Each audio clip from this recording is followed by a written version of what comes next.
All right, listen up, everyone. You've been grinding, hustling, clawing your way through life, right? Bills piling up, job barely pays the rent, and you're this close to losing it. Sound familiar?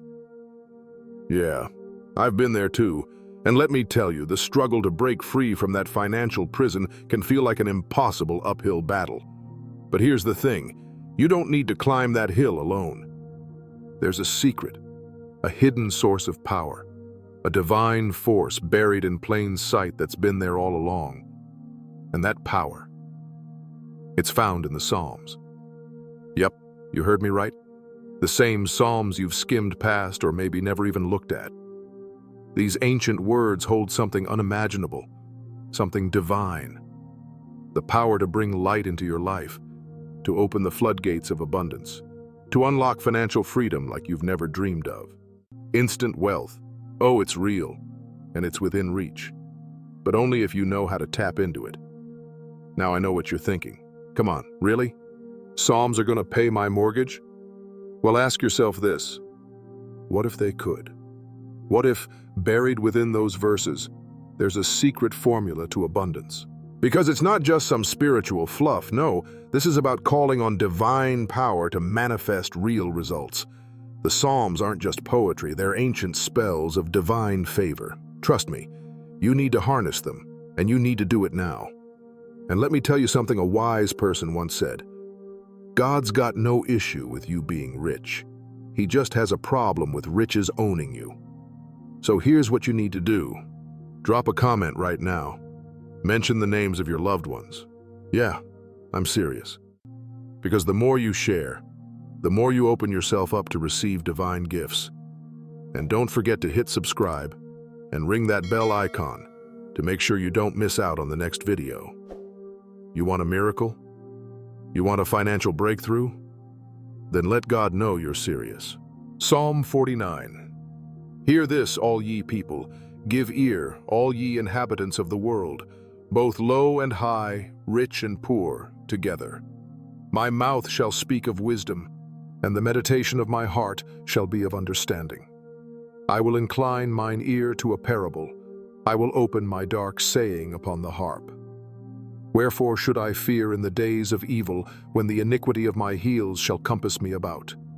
They that trust in their wealth, and boast themselves in the multitude of their riches. None of them can by any means redeem his brother, nor give to God a ransom for him. For the redemption of their soul is precious, and it ceaseth forever.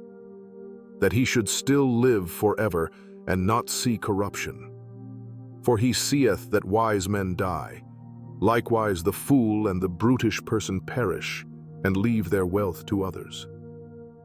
Their inward thought is, that their houses shall continue forever, and their dwelling places to all generations. They call their lands after their own names. Nevertheless, man being in honor abideth not. He is like the beasts that perish. This their way is their folly, yet their posterity approve their sayings. Selah. Like sheep, they are laid in the grave. Death shall feed on them, and the upright shall have dominion over them in the morning, and their beauty shall consume in the grave from their dwelling. But God will redeem my soul from the power of the grave, for he shall receive me. Selah. Be not thou afraid when one is made rich, when the glory of his house is increased. For when he dieth, he shall carry nothing away. His glory shall not descend after him. Though while he lived he blessed his soul, and men will praise thee when thou doest well to thyself. He shall go to the generation of his fathers. They shall never see light. Man that is in honor and understandeth not is like the beasts that perish. All right, let's dive into something no one really wants to talk about. Money. Yeah, that's right. I said it. The thing that makes the world go round. The thing we all chase, but we're too polite, too holy to admit we're obsessed with. But here's the kicker. If you're not obsessed with it, then guess what? You're losing. While you're busy pretending you're above it, The rest of the world is out there getting richer while you're sitting in church, twiddling your thumbs, talking about faith without works is dead, but forgetting to do the work that gets you paid. You see, Psalm 49 isn't your typical Sunday school fluff piece. It's not about being a good little boy or girl and following the rules so you can get a shiny mansion in the sky. Nope. Psalm 49 is cold, hard truth. It's the kind of slap in the face you didn't know you needed. It straight up tells you, wealth, that thing you crave, dream about, obsess over, it's a trap, a lie, a game that most of us are losing before we even get out of bed in the morning. You think stacking paper will save you? Nah. Psalm 49 says, "Those who trust in their wealth and boast of their great riches, none of them can redeem the life of another or give to God a ransom for them." You get that? Your millions don't mean jack when your time's up. You can't buy your way into eternity, you can't throw cash at the gates of heaven, and you can't write a check to God for a miracle. But here's where the fun starts. While most people read that and think, oh, okay, guess I should just be content with being broke, that's not the point. Psalm 49 isn't telling you to not get rich. It's not some poverty gospel designed to make you feel good about having nothing. No, it's warning you that wealth, unchecked, is a snake. And what do you do when you come across a snake? You don't sit there, starry-eyed, hoping it will leave you alone. No, you tame it. You make that thing your pet. You learn its every move, and then you use it for your advantage. You learn to control wealth so it doesn't control you. The psalm is saying, yeah, the game is rigged. The rich play by different rules. But if you play the game smart, you can outmaneuver it. You ever hear what John D. Rockefeller said? The only question with wealth is, what do you do with it? That man, the oil tycoon himself, knew something most of us are too slow to grasp. Money is a tool, not a god. You worship it, it'll eat you alive. You use it, you'll make things happen. That's where Psalm 49 steps in. It's not anti-wealth, it's anti-stupidity. You've got to stop being a fool about money. Stop acting like it's some distant dream or that you're unworthy of it. The psalm straight up mocks people who hoard wealth and die with nothing to show for it, saying they cannot take it with them, and their names will be forgotten in the dust. You want to be that guy? The one who grinds all his life for a pile of gold he can't even take with him? You want your tombstone to read, "Here lies Joe, who had a fat bank account but no legacy"? Thought not. Let's talk legacy. You know who understood Psalm 49 on a deep level? Steve Jobs. Yeah, Apple's wizard. He wasn't just about the latest gadgets, he got the big picture. He once said, "Being the richest man in the cemetery doesn't matter to me. Going to bed at night saying we've done something wonderful, that's what matters." See, Jobs knew that wealth for wealth's sake is a losing game. Psalm 49 calls it out like it is. Your stuff stays here when you go. So why not play it smart? Use what you've got now to build something bigger. Jobs was building legacy, not just wealth. And legacy? That lives longer than your money ever will. The Psalm's real wisdom is hidden in plain sight. It doesn't say money is evil, it says foolishness is. And make no mistake, most of us are fools when it comes to money. We get a little, we spend a lot. We get a raise, we inflate our lifestyle. And then we wonder why we're stuck in the rat race, running in circles, while the rich get richer. It's because we don't understand the game. Psalm 49 isn't here to tell you to quit the game. It's telling you to win it. To understand that wealth without wisdom is worthless. Without purpose, it's just digits in a bank account. And when your number's up, it doesn't matter how many zeros you've got. And don't get me started on the self-made man myth. You think Jeff Bezos or Warren Buffett got where they are because they're just so much smarter than the rest of us? Nah, they learned the system, learned the game, and played it better than anyone else. And here's the secret they don't want you to know. You can too. But first, you need to understand what wealth really is, and Psalm 49 has already told you. Wealth is a test, a tool, a trap. Play it wrong, and it owns you. Play it right, and you own it. So what's the move? The psalm tells us right there. Do not be overawed when others grow rich, when the splendor of their houses increases, for they will take nothing with them when they die. Their splendor will not descend with them. Translation: stop idolizing people with money. Stop looking at the guy with the Ferrari and thinking he's made it, because chances are he's on the same treadmill as you, just with fancier toys. Wealth isn't the destination. It's a vehicle. And if you don't know where you're driving, you'll end up lost, no matter how nice the car is. Even the Bible's playing 4D chess with us. Psalm 49 isn't saying give up wealth. It's saying wake up. Recognize that money is a means, not the end. Be wise. Be strategic. Be fearless. Don't be one of those fools who spends their life accumulating things, thinking they've won the game. Because when the game ends, all you've got is what you've built. And what you've built has to be bigger than your bank account. So where does that leave us? It leaves us here, right now, with a choice.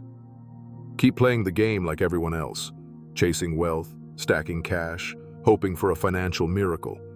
Or start seeing it for what it is, a tool to build a legacy, a test to see how wise you really are, and a trap if you let it control you.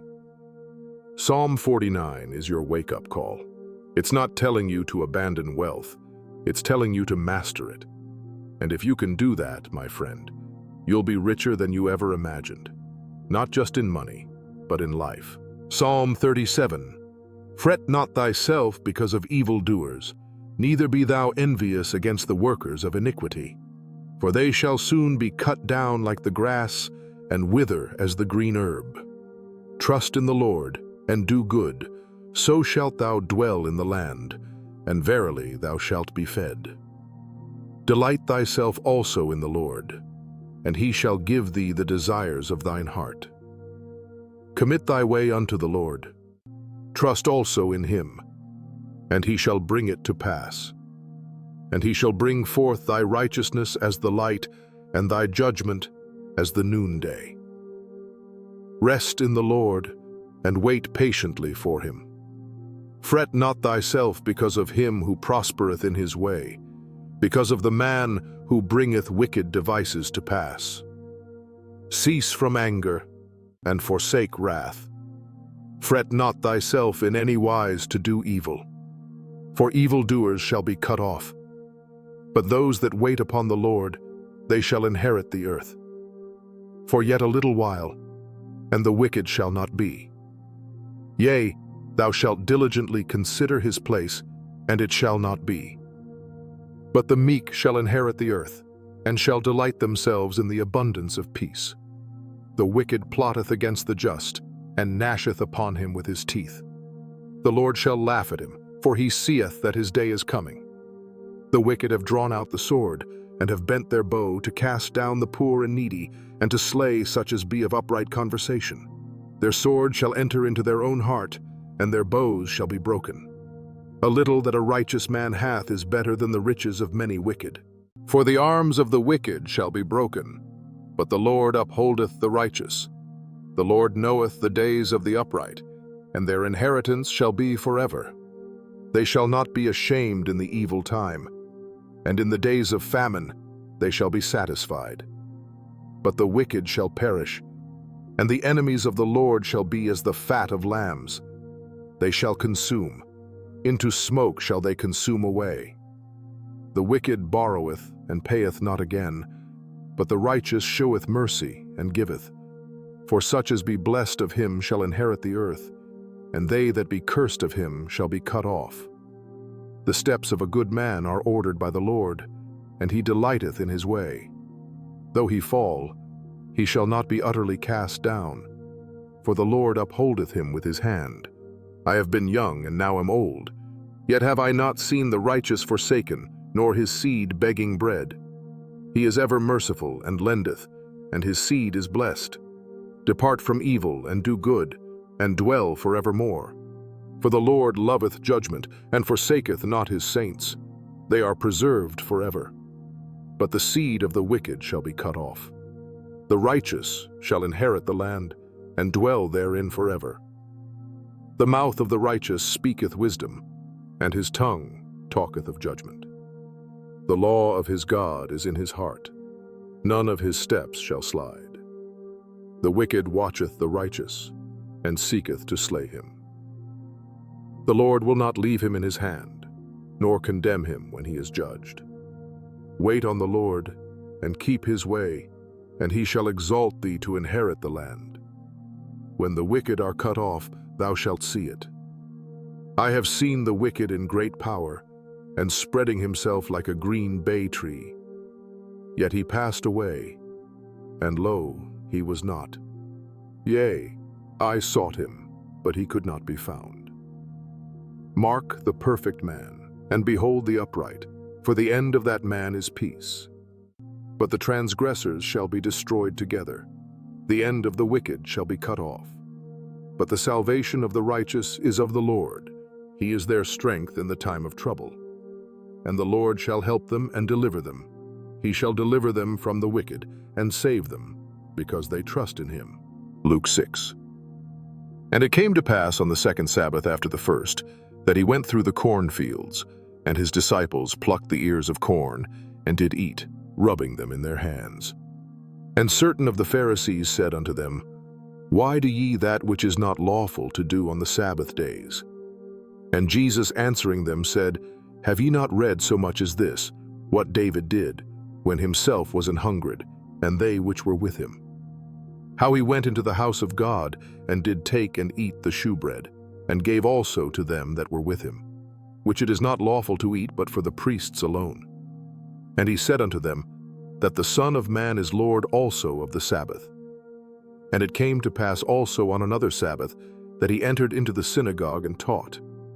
And there was a man whose right hand was withered. And the scribes and Pharisees watched him, whether he would heal on the Sabbath day, that they might find an accusation against him. But he knew their thoughts, and said to the man which had the withered hand, Rise up, and stand forth in the midst. And he arose and stood forth. Then said Jesus unto them, I will ask you one thing. Is it lawful on the Sabbath days to do good, or to do evil, to save life, or to destroy it? And looking round about upon them all, he said unto the man, Stretch forth thy hand. And he did so. And his hand was restored whole as the other. And they were filled with madness, and communed one with another what they might do to Jesus. And it came to pass in those days that he went out into a mountain to pray, and continued all night in prayer to God. And when it was day, he called unto him his disciples. And of them he chose 12, whom also he named apostles. Simon, whom he also named Peter, and Andrew his brother, James and John, Philip and Bartholomew, Matthew and Thomas, James the son of Alphaeus, and Simon called Zelotes, and Judas the brother of James, and Judas Iscariot, which also was the traitor. And he came down with them, and stood in the plain, and the company of his disciples, and a great multitude of people out of all Judea and Jerusalem, and from the sea coast of Tyre and Sidon, which came to hear him, and to be healed of their diseases. And they that were vexed with unclean spirits, and they were healed.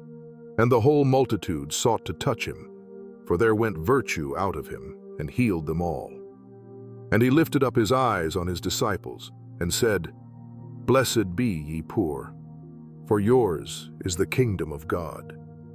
Blessed are ye that hunger now, for ye shall be filled. Blessed are ye that weep now, for ye shall laugh. Blessed are ye when men shall hate you, and when they shall separate you from their company, and shall reproach you, and cast out your name as evil for the Son of Man's sake. Rejoice ye in that day, and leap for joy, for behold, your reward is great in heaven. For in the like manner did their fathers unto the prophets. But woe unto you that are rich, for ye have received your consolation. Woe unto you that are full, for ye shall hunger. Woe unto you that laugh now, for ye shall mourn and weep. Woe unto you, when all men shall speak well of you, for so did their fathers to the false prophets.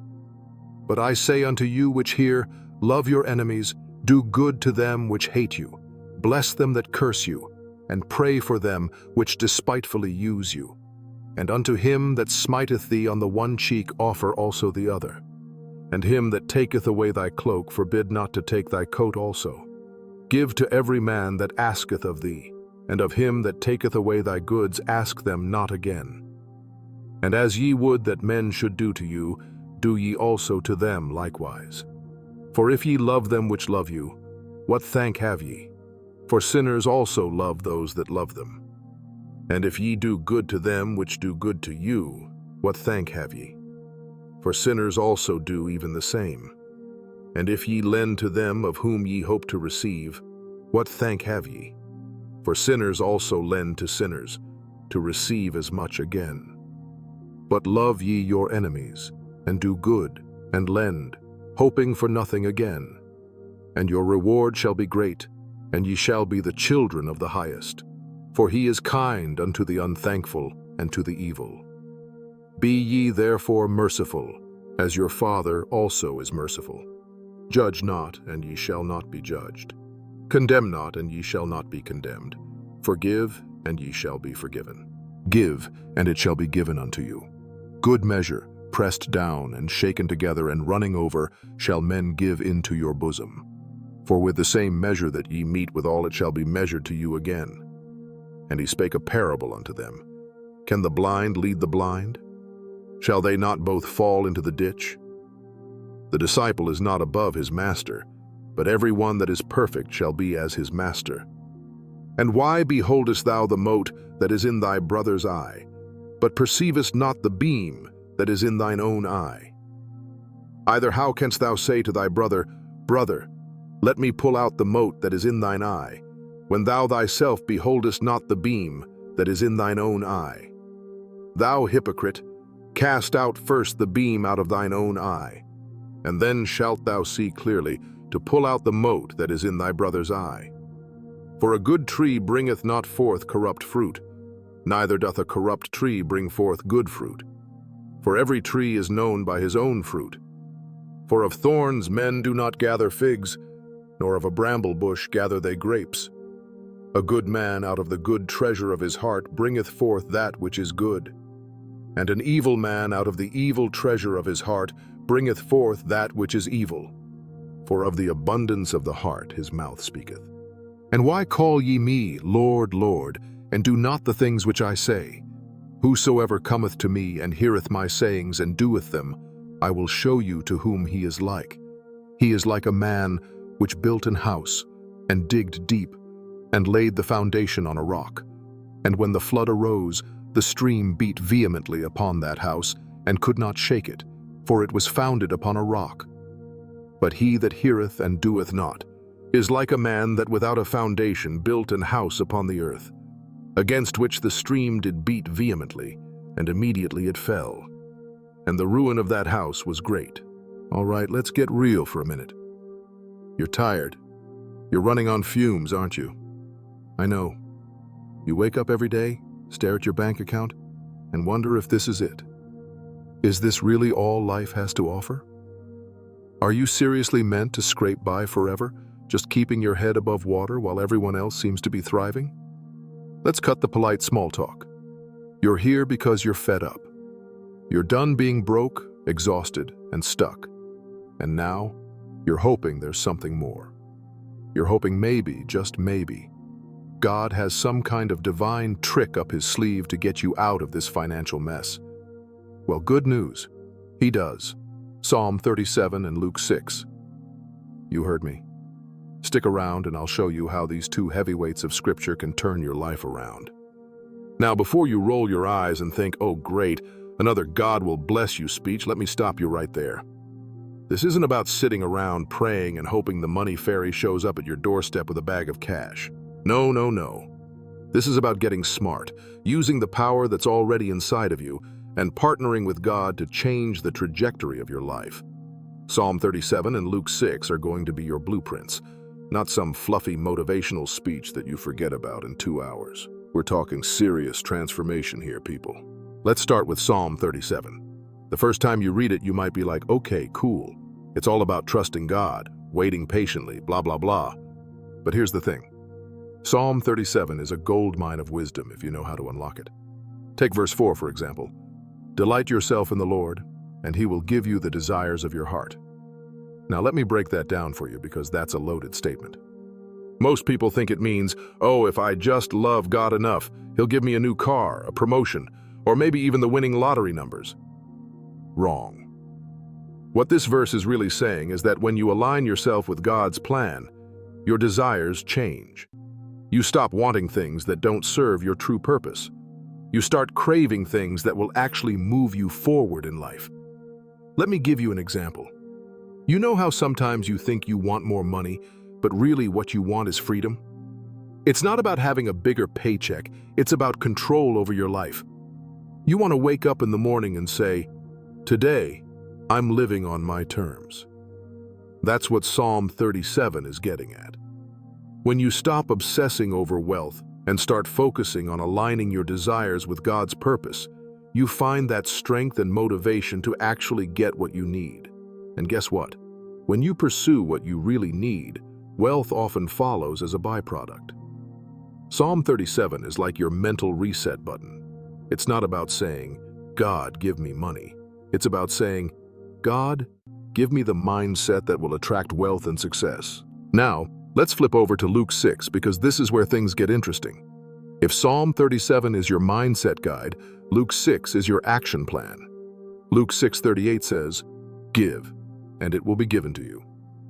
A good measure, pressed down, shaken together and running over, will be poured into your lap." Now, let's get one thing straight. This verse is not saying, hand over your money and boom, here comes a fat payday. This isn't some divine pyramid scheme, okay?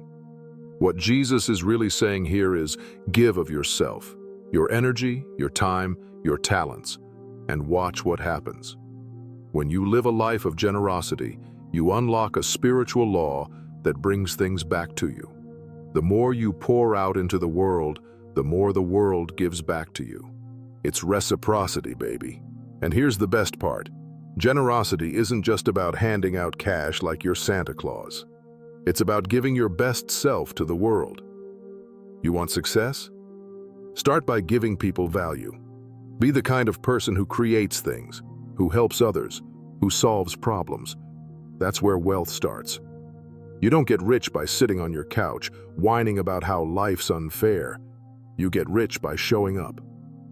Luke 6 is telling you that when you give, whether it's ideas, solutions, leadership, life gives back in abundance.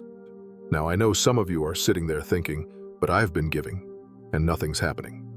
Where's my breakthrough? Well, here's the thing. You've got to give with the right attitude. You can't give grudgingly, thinking, I'll do this nice thing so maybe God will notice and bless me. Nope. Life doesn't work like that. You've got to give from a place of overflow. You've got to believe in abundance before you even see it. Psalm 37 says to commit your way to the Lord, meaning once you decide to live this way, you're all in. No backtracking, no half-hearted attempts. You go all in, or you go home. Look, even some of the most successful people in the world understand these principles, even if they don't quote Psalm 37 or Luke 6 while they're doing it. You ever heard of Tony Robbins?